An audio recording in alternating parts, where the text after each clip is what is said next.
So on Tuesday evening, 21st of February, there was a protest outside the Guildhall in Bath against cuts to subsidised bus routes. A lot of North East Somerset is fairly remote from Bath, but people need to go in for hospitals and that sort of thing. And a lot of them depend on the bus service, especially if they don't have cars. And the council has decided to basically cut all of those and keep all the ones in Bath itself. Now obviously within Bath, it's a small city, you can pretty much walk everywhere. You might not like it, but you can. Whereas if you live in some of the smaller villages in North East Somerset, you can't. So it's basically cutting off people's lifelines, definitely non-drivers.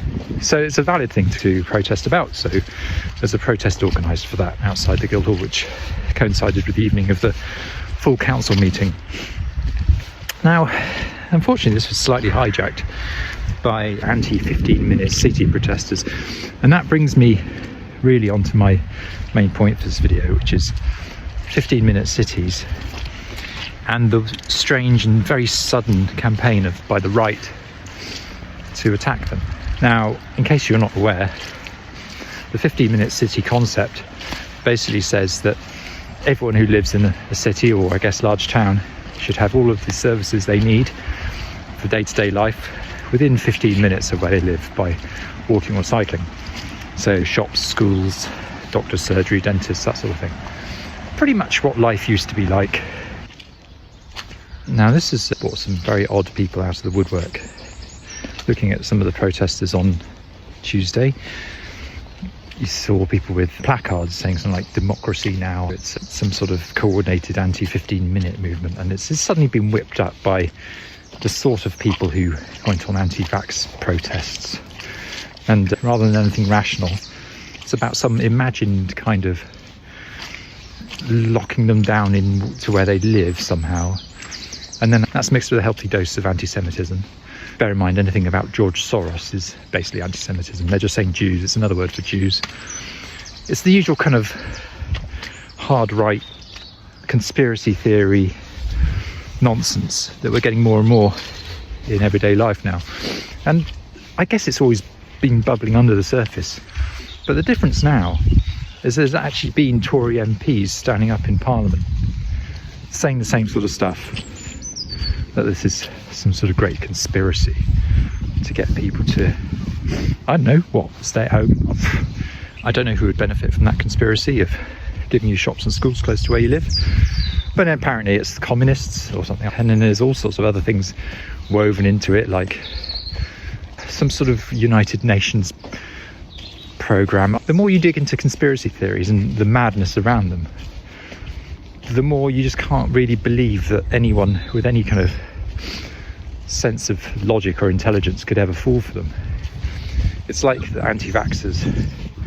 You might have valid reasons to be concerned about any medicine. Of course you might.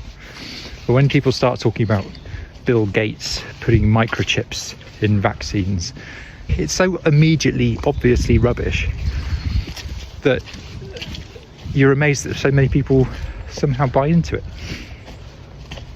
And it's no surprise that you see anti-vaxxers are now largely the same people protesting against 15-minute cities, protesting against something that entirely and utterly is meant to help them and improve their lives, and they somehow think that's some sort of attack on them.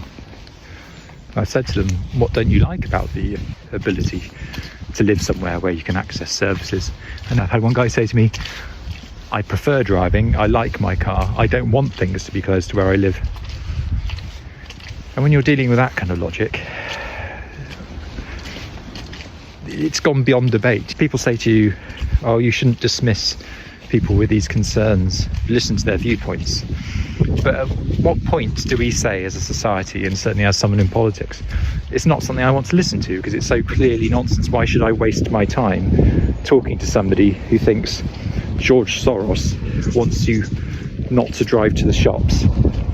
Why is that something that I should even contemplate debating as if it's a valid viewpoint? And when you've got Tory MPs And I have to say, it's not just MPs, but the local Conservatives in Bath are happy to go to these protests, like them on social media, spread them, encourage them. I don't believe the local Tories believe this for 1 second. But again, they're weaponising people who are easily led.